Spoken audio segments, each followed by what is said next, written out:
This is the Washington Week Webcast Extra.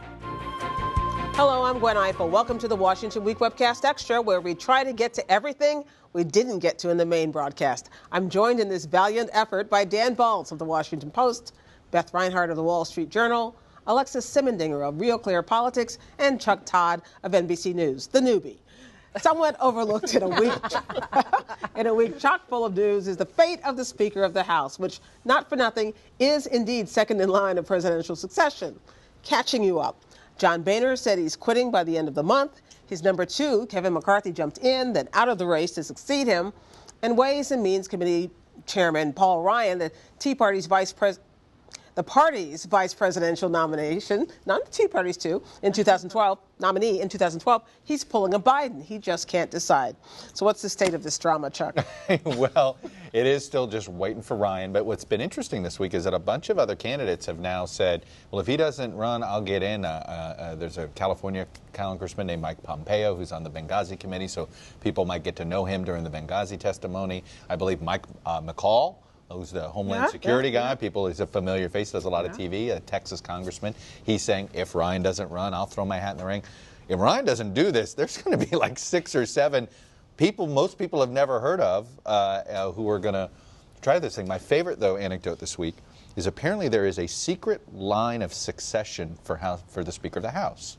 Apparently, after 9/11, they came up with, in a case of emergency list, no one knows what the list is, but whoever speaker is has to submit it to the clerk. So the clerk of the House. Committee chairs or something? Well, nobody knows what order. It's up to Boehner what order he created, but there is an emergency. We don't know what it is. Now, I asked Boehner's people about it. I said, will Boehner just say, drop the mic and say, fine, use my secession list?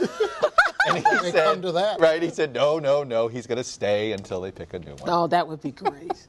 Okay, let's talk a little bit about 2016 and the degree to which the President of the United States is, at least they've tried to lure him into this discussion. He was asked at a press conference today about what he thought about Hillary Clinton in the 2016 field and her move on trade authority, and this is what he said.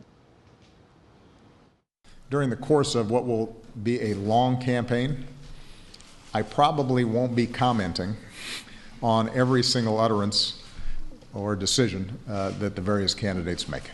It is natural and proper for candidates to run on their own vision and their own platform.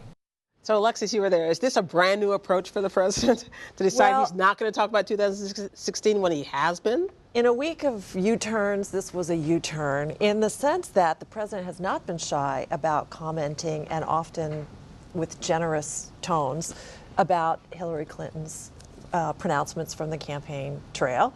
And the one he just recently got into trouble with was the interview he did with 60 Minutes, in which he volunteered, in response to a question, that she had made a mistake with her emails, but hey, there was no national security breach here, nothing dangerous here.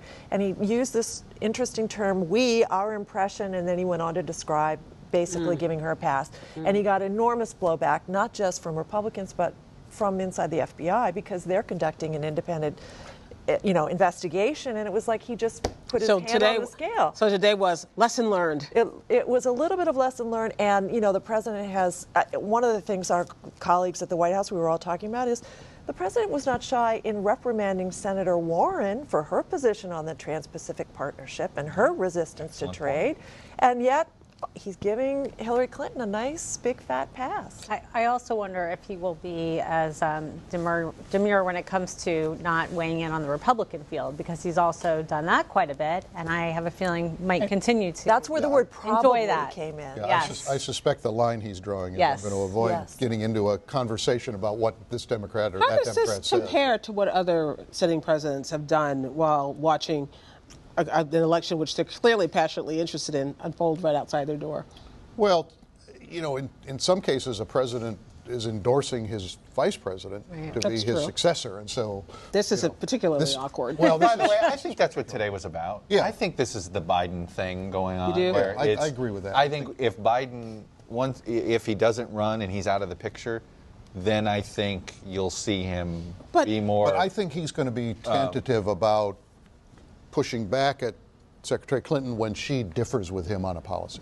That a lot, but especially with Biden sort of hanging over, because then we might sit here and say, look what he's doing. He's putting his finger on the scale. Right. Except that the 60 Minutes interview was only a week ago, and Biden was still out there then. So I don't know. Things change. What can I say?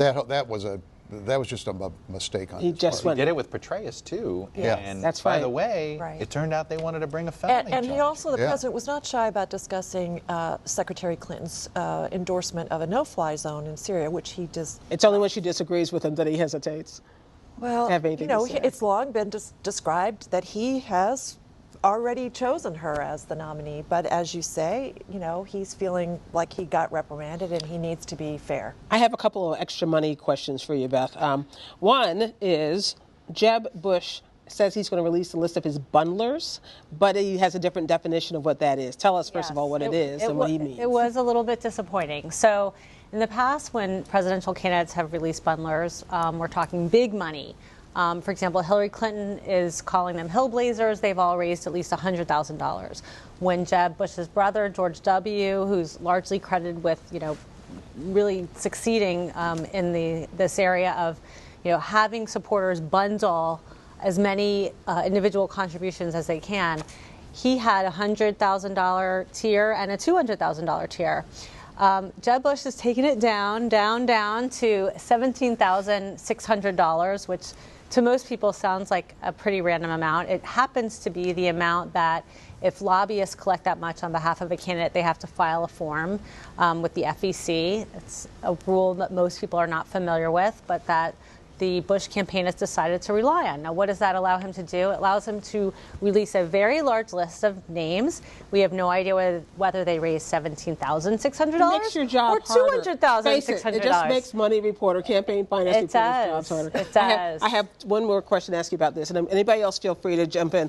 After looking at these numbers, who had a secret strength and who had a secret weakness? I think the strength was in the small donor donations that we saw, like we talked about earlier for Ben Carson. I mean, that was really striking. And almost predictably, all the outsider candidates, Carly Fiorina, Ben Carson, and Donald Trump, are all doing very well in that arena.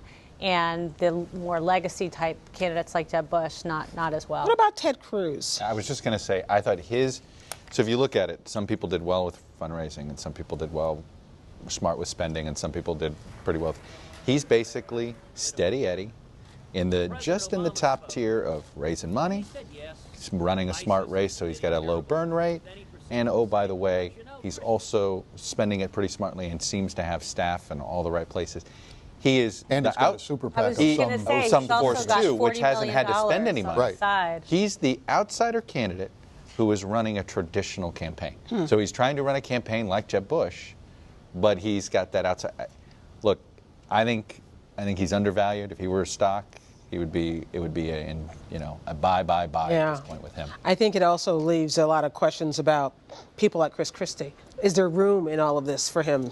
It doesn't seem like Lindsey there is. Graham has more money than Christie, right? Yeah. Is that true? Yes, he had more money. Christie and Rand Paul have less than $2 million each. Kasich Wow. doesn't have much more than that, by the way, and he's still talked about as a contender. He's got a super PAC. He does. He does have some money. But This is the Washington Week webcast extra. We go into the weeds so you don't have to. Thanks, everybody, for joining us. While you're online, stick around for a few and take part in our election year feature, 16 for 2016, where you can find 16 of our panelists' best tweets about the Democratic debate this week and add your voice to the discussion. Hashtag 16 for 2016. That's 16 for 2016. And we'll see you next time on the Washington Week webcast extra.